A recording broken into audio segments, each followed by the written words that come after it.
This is the Bloody Disgusting Podcast Network. No.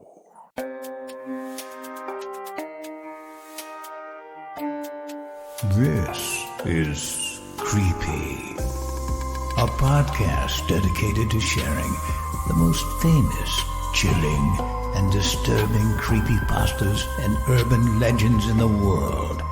Whether these stories truly happened or are simply fabrications is for you to decide. These stories may contain graphic depictions of violence and explicit language. Listener discretion is advised.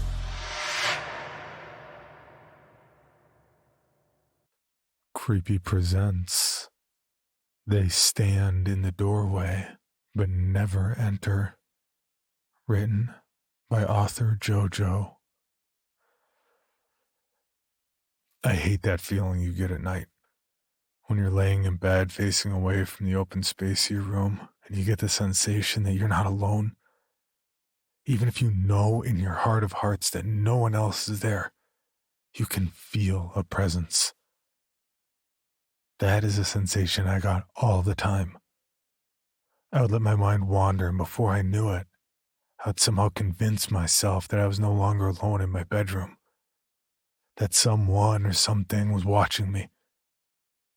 I would get so in my head that the notion of someone behind me and the rational thought that I knew I was alone would be at war. This would lead to a state of paralysis. Despite knowing that the feeling wasn't real, I couldn't bring myself to turn around because what if?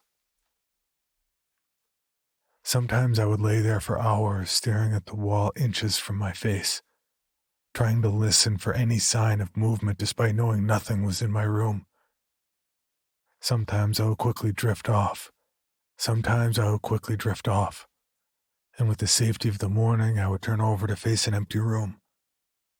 I'd observe my room as the morning light cascaded out into the hallway. It wasn't until a few nights ago, I'm not sure how many at this point, that I discovered the source of that sensation. And I was right all along. There was never anything in my room because they never entered the room. I was laying there as usual, with the darkness of night sticking to the bedroom walls, trying my best to fall asleep. My head began to wander, and when I snapped myself back from the half-dreaming state I was in, I could feel a tingle run up my spine. Something in my head alerted me that I was being watched, and it was the same animal instinct I'd felt time and time again. All I had to do was ignore it and just wait for sleep to take me over. There was nothing in my room. I live alone. A part of me wasn't satisfied with that, though. I was sick of letting my paranoia grip me and glue me to the bed. Feeling the sheet adjust under my weight, I began to turn over to face the empty bedroom.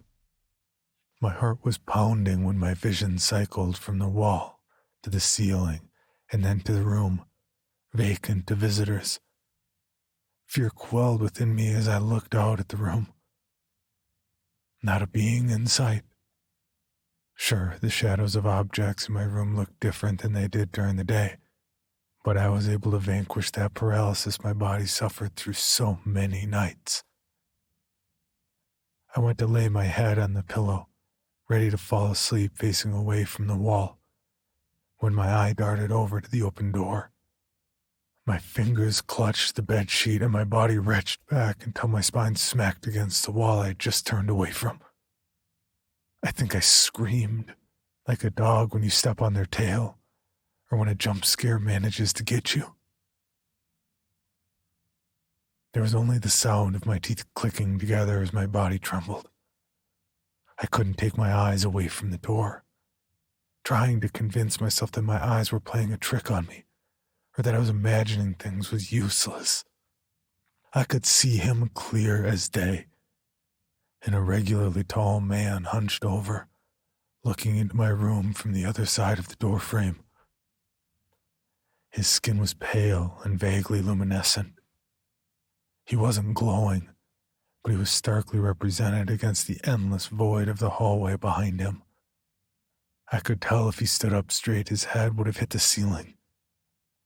Thin fingers of the same shade wrapped around the door frame, almost like the figure was bracing itself. He didn't react as I had. All he did was pivot the gaze of those beady, dark eyes to fixate on my new position at the corner of the bed. I tried to speak. The thought of crying for help hadn't even entered my mind. I worried that the passive creature would meet any sudden movement with aggression. It quickly dawned on me that it must have been him, the source of that creeping feeling every night. Was he watching me all those times? The thin black line representing where his mouth was remained shut. Luckily, I would never have to hear the kind of noise that thing could produce. All night we remained in that deadlock. He just kept watching me, unmoving and stern. I could barely make out the tattered clothing he was wearing. I could barely pull my gaze away from his. The feeling of being watched that I was trying too hard to avoid confronting became something I couldn't pull away from. I couldn't tell you how long it was, or when the thing left. It was hard to delineate between the shifting of night and day. When I did manage to notice he was gone, however, I jumped out of bed and ran into the well-lit hallway. I looked for signs of entry and checked the door to my apartment, which remained unchanged from where I had locked it. Even the chain lock hung in a secure position. Searching every inch of the apartment, I figured it was ridiculous to think that something of his stature could even hide in my small apartment. Surely I would have noticed signs of intrusion before, and furthermore, I laid in bed every night for hours just listening to the silence and never heard a peep. Since I wasn't able to get any sleep, I found myself passing out on the bed the moment my face hit the pillow. When I woke up, it was getting dark again. The room still had slivers of light peeking in from the gentle auburn horizon, but that light was fading quickly. There was no chance I was getting back to sleep, so I got up and gave the apartment a once-over, finding nothing again. Foolishly, I convinced myself that I was just sleep-deprived and was half asleep when I saw the thing watching me. I grabbed my phone to look up how surreal sleep-deprived hallucinations can get, and before I knew it, I'd fallen into a rabbit hole. Going from stories about sleep paralysis to astral projection, people talking about their weirdest experiences they'd had when trying to sleep. In that thread, I came across someone who described what I had seen. Tall man, pale skin, beady eyes, and thin fingers hunched over so he could see into the room. The poster described that when he attempted to get a look at the rest of him, he couldn't manage to get a good angle. The man's entire body was always just outside of eyesight, stating that this should have been impossible given the layout of his home. Which got me thinking of my doorway. For that man to be standing the way that he was, he would have had to have been coming out of the wall as my room was at the end of the hallway. I got curious and lowered my phone to look at the door and work out in my head how the figure could have been there. But he had already returned. Once again, my body tightened as he stared at me. I can't stand how he doesn't do anything, and I don't know what he wants from me. I remember what the other poster said, and I slowly climbed out of bed, all the while keeping a stern eye on the figure. All he ever did was pivot his head to keep watching me. Though ripe with fear, I slowly paced around the room trying to get some kind of angle on the thing and maybe make a move. I'm not sure what my goal really was. Cautiously, I stepped closer to the door. I could see the thin lines of black on top of the thing's head that I distinguished as strands of scarcely placed hair as I got closer. I tried to lean and peer around the corner, but still I saw nothing. Lifting my phone and getting as close to him as I felt comfortable with, I felt a cool air coming from the hallways, despite having the heat running. Looking at the creature from so close, I could see that its pale skin was flaking and had a texture similar to dried paper mache. His beady eyes were altering in size ever so slightly, getting larger and smaller with almost rhythmic timing. I looked at my phone and pulled my finger down to get the drop-down menu and hit the button for the flashlight. To my surprise, though the flashlight had turned on, it failed to light the hallway. The beam made the creature's skin lighter, but I could see nothing beyond him. Still just pitch black. I could feel sweat squeezing between my fingers and the phone. As careful as ever, I lowered my body to the floor and put the flashlight against the carpet by my feet. Sure enough, the light revealed the carpet as it should. Then I crawled forward, almost ignoring the creature altogether, and reached my hand into the hall, pointing the light down. Just as I reached my arm out, it was quickly grasped by a hand, similar to the one the creature used to grip the door frame. This hand came from where the floor was supposed to be, like it rose out of the carpet. Only there was no carpet. I looked down at the thing that had grabbed me. It looked practically identical to the one that was watching me. This one was clinging to some kind of wall that dropped off where my bedroom began. Quickly, I pulled my hand back. Luckily, the thing's grip was weak. Unfortunately, my grip on my phone was weak as well, and it slipped out of my hand. Standing up, I watched the beam of light twisting around as my phone tumbled into the void beyond my door frame. I watched that beam of light get smaller as it failed to illuminate anything for a moment. Then I discovered the truth. The creature that was watching me the first time I dared to turn over, and the creature that was there when I lowered my phone, were likely not the same one. The light was far away at that point. Whatever void it had fallen into was larger than I could have imagined. But as the phone twisted and pointed down, I was able to see the ground, or rather, what stood on it. Just like when my phone eliminated the one clutching the door frame, I could see a proverbial sea of glowing pale heads all tightly packed together.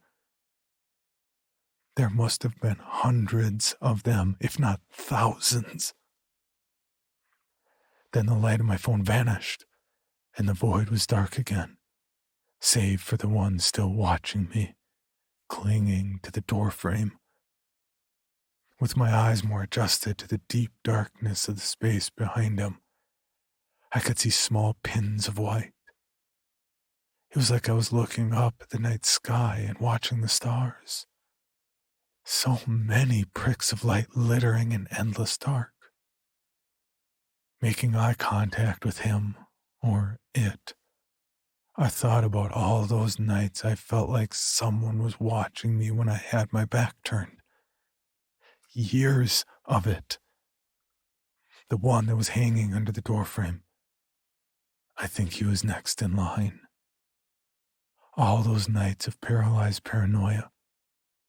It wasn't caused by just one set of prying eyes. Through all those years, they were taking turns watching me sleep, like I was some art gallery piece. I thought of the other people who experience the same feeling that I do.